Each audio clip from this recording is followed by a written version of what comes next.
The internet has always had an air of mystery.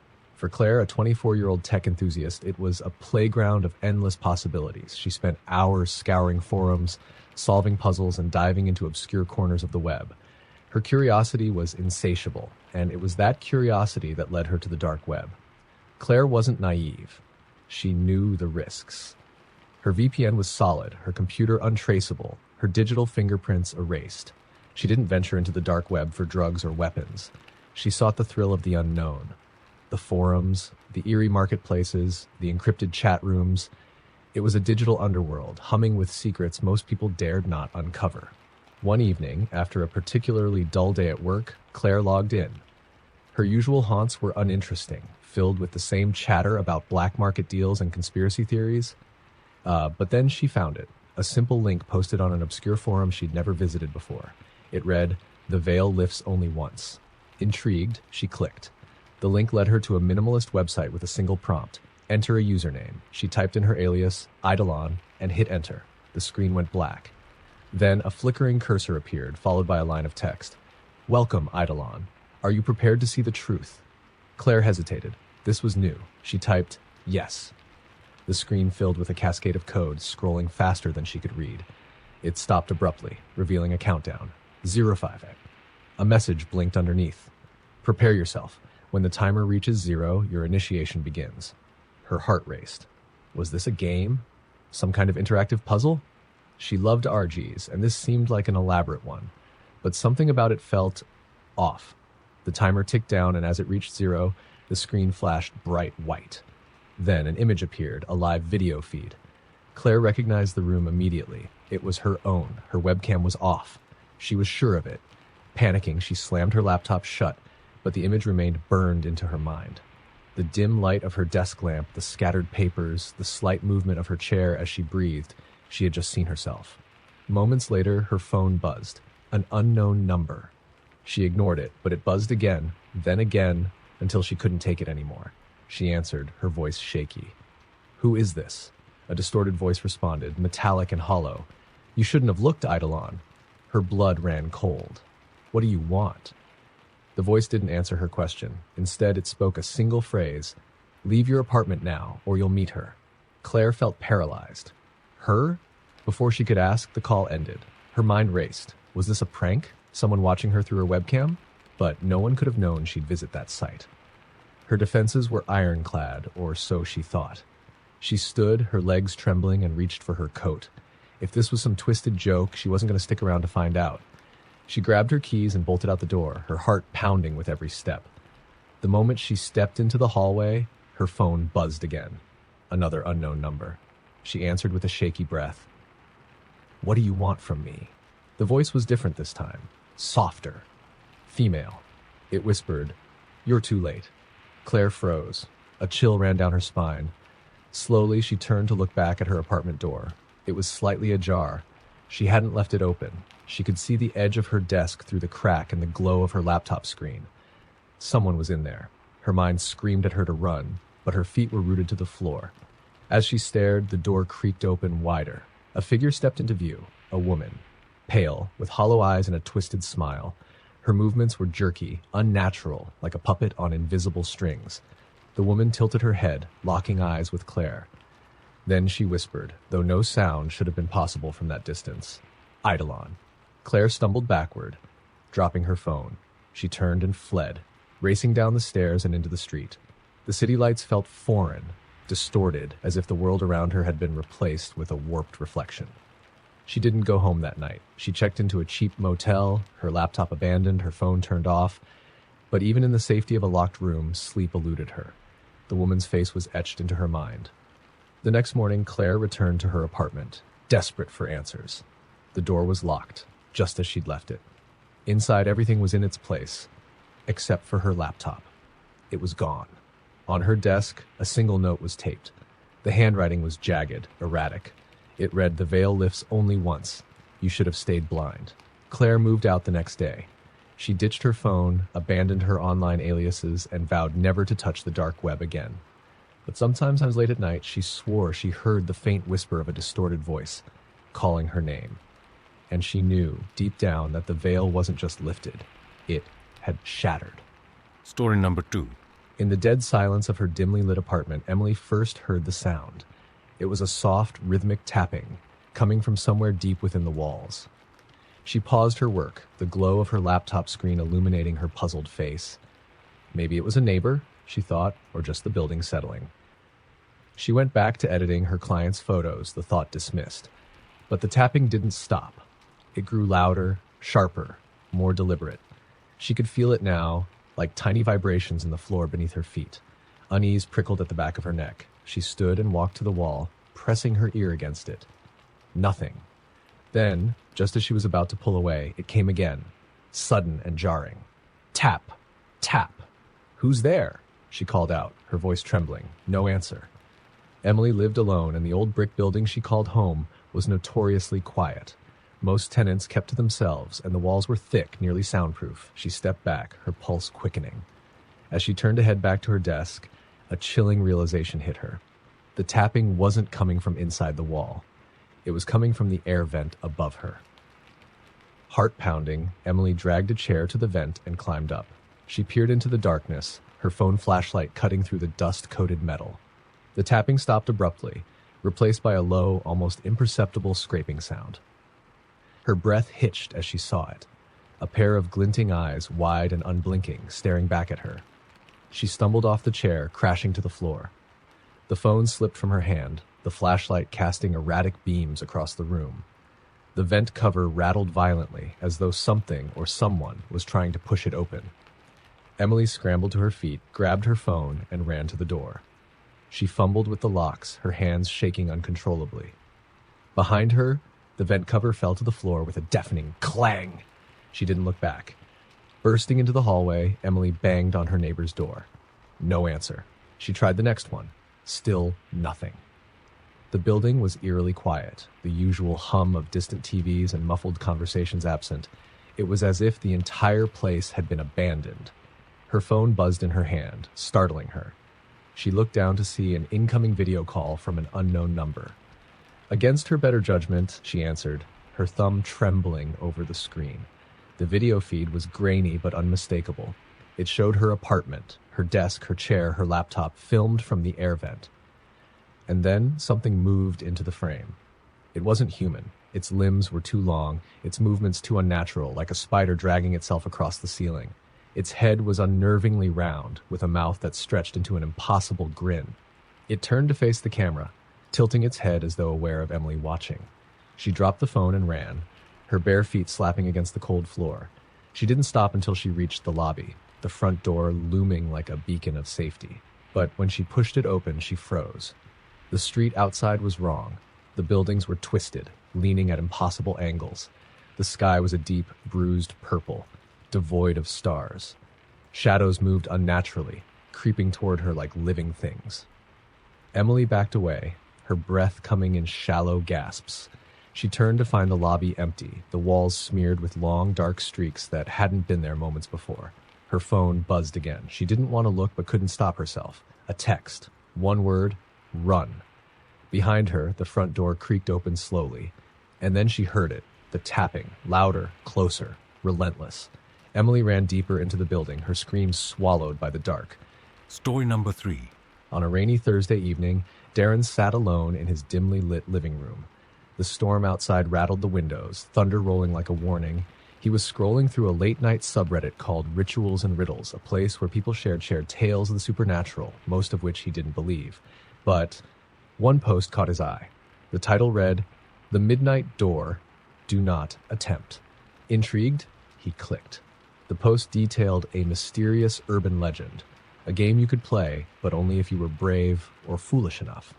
At exactly 12 a.m., you were to close every door and window in your home, turn off all lights, and stand in front of your front door. You'd knock 3 times and whisper, "I invite you in." If done correctly, a door that had never existed before would appear somewhere in your home. Beyond it, the writer claimed, was something ancient, something malevolent, and something you could never escape. Most comments mocked the post, calling it fake or desperate storytelling. But Darren, bored and fueled by the storm's eerie atmosphere, decided to try it. He checked the time, 11:45 p.m. Close enough. He shut every door and window, double-checking each one. He turned off the lights, the apartment falling into darkness, save for the faint glow of the street lamp filtering through the rain. Standing before his front door, he felt a twinge of unease. "Here goes nothing," he muttered. He knocked 3 times. The sound echoed unnaturally, far louder than it should have. "I invite you in," he whispered. For a moment, nothing happened. Darren let out a nervous laugh, shaking his head at his own gullibility. But then he heard it, a faint creak from the hallway. His stomach twisted as he turned toward the sound. A new door stood at the end of the hall, where only a blank wall had been before. It was old and warped, its wood darkened with age. Darren stared, his mouth dry. He should have turned around. He should have ignored it. But something about the door called to him, like a whisper tugging at the edge of his consciousness. He stepped closer, the wooden floor creaking beneath his feet. The door had no handle, only a brass keyhole. As he peered into it, his breath hitched. Through the keyhole, he could see his living room. But it wasn't his living room. The furniture was arranged differently. The walls were stained with dark streaks, and the light flickered dimly, as though something was moving just out of view. A knock came from the other view. A knock came from the other side. Darren stumbled back, his heart racing. The knock came again, louder, more insistent. "Who's there?" he called out, his voice trembling. A pause. Then a raspy voice answered, muffled by the thick wood. "It's me. Let me in." The voice was his own. Panic gripped him. He turned to run, but the hallway stretched impossibly long, the exit growing further and further away. He turned back toward the door, only to find it slightly ajar, revealing nothing but blackness beyond. A cold wind spilled out, carrying with it the scent of decay. Darren backed away as a figure began to emerge from the shadows, stepping into the dim light. It was him, or rather something that looked like him. Its face was distorted, the features stretched and twisted as though they had been rearranged by clumsy hands. Its smile was too wide, its eyes too bright, and its movements jerky, inhuman. "Don't leave me behind," it crooned, its voice echoing unnaturally. Darren turned and ran, his legs burning as the hallway seemed to warp and shift around him. Doors appeared on either side, each one slamming open as he passed. From the darkened rooms, pale hands reached out, grasping, clawing. He finally made it to his bedroom, slamming the door shut and locking it behind him. His chest heaved as he pressed his back against the door, listening for the creature's approach. The knocking came again, gentle this time, from the other side of the door. "It's me," the voice said, now pleading. "Let me in. I'm trapped." Darren sank to the floor, his head in his hands. He never saw the shadow pooling beneath the door until it was too late. When the neighbors found his apartment days later, it was empty. No furniture, no lights, no Darren. Only the warped door remained, standing in the center of the living room, closed tightly. And from the other side, if you listened closely enough, you could still hear knocking. Story number 4. The forest had always been a forbidden place. The villagers called it the Quiet Wood, a name that seemed harmless until you realized why. No birds sang there. No animals scurried through the underbrush. Even the wind seemed to avoid its towering trees.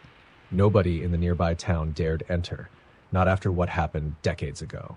Stories whispered of people disappearing, of search parties finding nothing but their own footprints trailing back out. But for 18-year-old Anna, the Quiet Wood was irresistible. She had always been drawn to the unknown, and when her friend Jason dared her to spend the night in the woods, she couldn't refuse. The challenge was simple. Camp out until dawn and prove the old stories were just tales to scare children. Armed with her phone, a flashlight, and a tent, Anna ventured into the forest at dusk.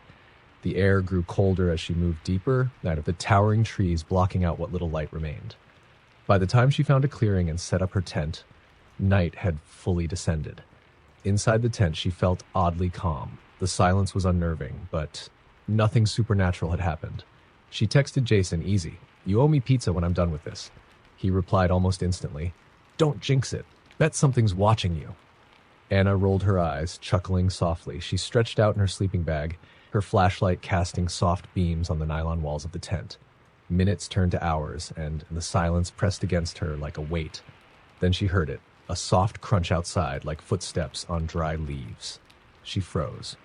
"Probably a deer," she whispered to herself, trying to steady her breathing. But the sound came again, deliberate and slow, circling her tent. She held her breath, gripping the flashlight like a weapon. Just an animal, she thought. But when she listened closer, her blood ran cold. The steps weren't random. They stopped just outside the tent's entrance. "Jason, is that you?" she called, her voice trembling. No answer. Summoning her courage, she unzipped the tent just enough to peek outside. The flashlight beam cut through the darkness, revealing nothing. The clearing was empty. Relief washed over her, but it was short-lived. As she zipped the tent shut, she noticed something chilling. The leaves around her tent hadn't been disturbed at all. The footsteps had left no trace. A notification buzzed on her phone, startling her. It was a message from Jason. "Dude, check this out!" Attached was a photo. Anna's stomach dropped as she opened it. It was a picture of her tent, taken from the edge of the clearing. Her hands shook as she typed, "Jason, this isn't funny. Are you out here?" 3 dots appeared, then stopped. Another photo came through, this one closer. The camera had moved several feet toward her tent. Her heart pounded as she fumbled to call him. The line rang once before his voice came through, frantic. "Anna, where are you?" "In the woods. You know where I am. You dared me," she snapped, her fear bleeding into anger. "I didn't send those photos," he whispered. "I'm at home." The line went dead. Tears stung Anna's eyes as she stared at her phone. A new message appeared. "Come out." She couldn't breathe. Her flashlight flickered, the beam growing weaker until it died completely. In the pitch black, she heard it again. The footsteps, now inside the clearing. Her phone buzzed, the screen lighting up with another photo. This time, it was taken from just outside the tent. Anna didn't wait to see what came next. She scrambled out of the tent and ran, the darkness swallowing her whole. Branches clawed at her arms and legs as she sprinted through the trees, her breath coming in ragged gasps. The footsteps followed, faster, heavier, gaining on her with every step. She didn't dare look back. Finally, she burst out of the forest and onto the road, collapsing under a street lamp. A passing car screeched to a halt, and the driver rushed to her side, calling for help. Anna survived, but she never spoke of what happened that night. She moved out of town weeks later, leaving behind the rumors and the questions. But the quiet wood didn't forget. Late at night, hikers sometimes find tents in the forest, abandoned, torn open from the inside. And if you stand in the clearing, you might hear footsteps circling you, always just out of sight. Story number 5. There was a small, unassuming antique shop tucked away in the corner of a quiet street. It had no sign, no visible name, just a dusty display window filled with oddities. Cracked porcelain dolls, tarnished candlesticks, faded photographs of people long gone. The locals avoided it, claiming they felt uneasy when walking past. For Mia, a lover of all things vintage, the shop was irresistible. She discovered it while exploring the town one rainy afternoon. The bell above the door jingled as she entered, the air inside heavy with the scent of aged wood and mildew. An elderly man emerged from the back, his pale, watery eyes locking onto hers. He smiled faintly, his lips barely moving. "Looking for something special?" he asked, his voice low and raspy. "Just browsing," Mia replied, shuffling through the shelves of trinkets and curiosities. Her fingers brushed over strange items. A tarnished locket, a music box that wouldn't open, a mirror with a jagged crack running through it. But one thing caught her attention, a vintage camera. It was old but beautiful, its black leather case worn smooth from use. She picked it up, inspecting the intricate dials and levers. "Does it still work?" she asked. The shopkeeper's smile widened slightly. "It works perfectly, but be careful with it. Cameras like that don't just capture images, they capture moments." Mia laughed. "That's the point, isn't it?" The man didn't respond, just tilted his head as though he wanted to say more, but decided against it. She bought the camera for a bargain price, excited to test it out. That night, she brought it home and loaded it with film she found in the case. The storm outside made for the perfect ambiance as she snapped photos of her apartment, her bookshelf, the cozy glow of her lamp, the rain streaking her window. But when she developed the film the next day, her excitement turned to confusion. The photos weren't what she'd taken. In the picture of her bookshelf, a dark figure stood among the rows of books, its face obscured by shadow. The image of her lamp showed her reflection in the window, but behind her was something hunched and misshapen, its glowing eyes staring straight at the camera. Her hands trembled as she flipped through the prints. The last photo was the worst. It was of her bed, taken from above, as though someone or something had been standing on the ceiling, looking down at her as she slept. Mia couldn't explain it. The images were too vivid, too real. She convinced herself it was a flaw in the camera, maybe a trick of the old lens. But that night, the dreams began. She dreamt of being watched, of cold eyes following her every move. In her dreams, she heard the faint click of the camera's shutter, always just out of sight. She would wake up sweating, her room bathed in the eerie glow of moonlight. One night, she awoke to find the camera sitting on her desk, even though she was sure she had left it in the living room. The lens was pointed directly at her bed. Terrified, Mia grabbed the camera, intending to throw it out. But when she opened the case to remove the film, she saw something that made her blood run cold. The film roll was full, but she hadn't taken any new pictures. Against her better judgment, she developed the photos the next day. They were all of her, sleeping, eating, sitting on her couch. The images were impossibly close, as though taken from just a few feet away. In the final photo, she wasn't alone. A figure loomed behind her, impossibly tall, its head tilted at an unnatural angle. Its hands were stretched toward her, long and spindly, as though ready to grab her. Mia dropped the photos and ran. She left the camera, the photos, and her apartment behind, moving to a new city without telling anyone. But the dreams didn't stop, and sometimes, when she's alone, she swears she hears the faint click of a camera shutter, even though there's no one there.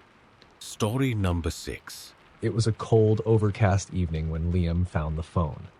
He was walking home from his late shift, the streets deserted and the dim glow of streetlights casting long, eerie shadows.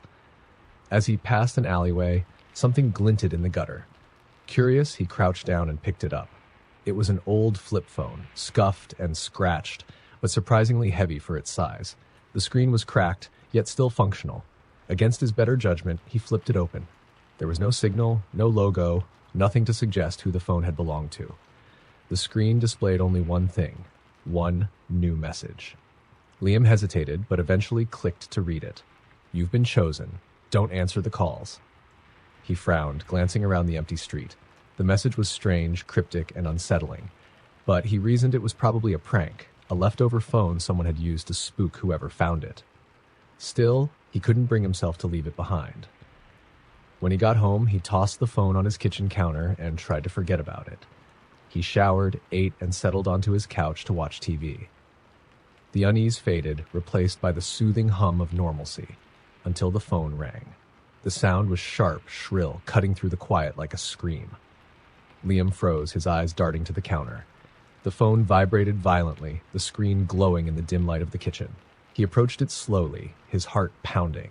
The caller ID displayed only one word, unknown. He remembered the message, "Don't answer the calls." His finger hovered over the button. Every instinct told him to ignore it, but the ringing was relentless, digging into his nerves. Finally, unable to stand it any longer, he answered, "Hello?" For a moment, there was only silence. Then came a faint sound, static, crackling like an old radio. "Hello?" he repeated, his voice shaky. The static grew louder, more defined, but beneath it he could just make out a voice, distorted and distant, like it was speaking from underwater. "Don't look. Window." The line went dead. Liam's skin prickled. Slowly, he turned toward the living room window. The blinds were closed, but a faint shadow moved behind them. Someone was outside. He backed away, his mind racing. He grabbed a kitchen knife and approached the window cautiously. With a trembling hand, he pulled the blinds aside and peered out. Nothing. The street was empty, the shadows undisturbed. He let out a shaky breath and dropped the blinds. The phone rang again. This time, the caller ID displayed his own name. Liam's blood ran cold. He stared at the phone, his breath shallow, his hands trembling. Against every ounce of logic, he answered again. A voice, calm and familiar, greeted him. It was his own. "Liam," it said, perfectly mimicking his tone. "You shouldn't have answered." The line cut out. Before he could process what had happened, the lights in his apartment flickered, then went out completely. The room was plunged into darkness. The phone screen lit up, displaying a new message, "Run." From the shadows, Liam heard footsteps, slow, deliberate, approaching. He didn't wait to see what was coming. Clutching the knife, he bolted out the door, into the night. The phone vibrated in his pocket, the screen lighting up again and again. Every time he looked, the message was the same. Too late. No one ever saw Liam again. Weeks later, the phone was found in another alleyway, glowing faintly in the dark. And just like before, it had one new message.